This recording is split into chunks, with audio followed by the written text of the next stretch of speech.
ഇവിടെ കടന്നു വന്നിരിക്കുന്ന എല്ലാവർക്കും സ്നേഹവന്ദനം. ഞാൻ ഇന്ന് കഥ തുടങ്ങാൻ പോകുന്ന ഒരു പാട്ടിലെ കുറിച്ചാണ്. ബർത്തിമായെന്ന ഞാൻ തിമായുടെ മകനാണ്.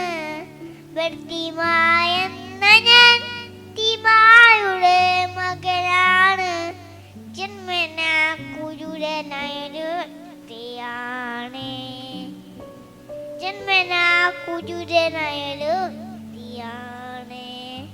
എല്ലാവർക്കും മനസ്സിലായി കാണുമല്ലോ. നാല് വെറുതെ പറയാൻ പോകുന്നേ ബർത്തിമായുടെ. അപ്പൊ യേശു ഏരിയകളോട് കടന്നു പോകുമ്പോൾ ബർത്തിമായി റോഡ് സൈഡിൽ ഇരിപ്പുണ്ടായിരുന്നു.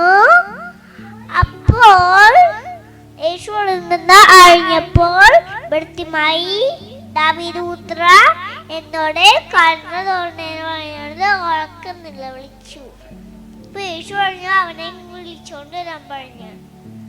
ബർത്തിമായി ചാടി എണീച്ചിട്ട് യേശുവിന്റെ അടുത്ത് നിന്നു. യേശു പറഞ്ഞു ഞാൻ നിനക്ക് എന്ത് ചെയ്തേന്നോന്ന് ചോദിച്ചു. അപ്പൊ ബർത്തിമായി പറഞ്ഞു എനിക്ക് കണ്ണല്ല കാഴ്ചയാണെന്ന് പറഞ്ഞു. അപ്പൊ അവൻ ഉടനെ കാഴ്ച പ്രാപിച്ചു. ഇതിൽ നിന്ന് എന്ത് മനസ്സിലാക്കാം? യേശുവിൽ വിശ്വസിച്ചു കഴിഞ്ഞാൽ അടയാളങ്ങളും അത്ഭുതങ്ങളും എല്ലാം നടക്കും. ആമേൻ.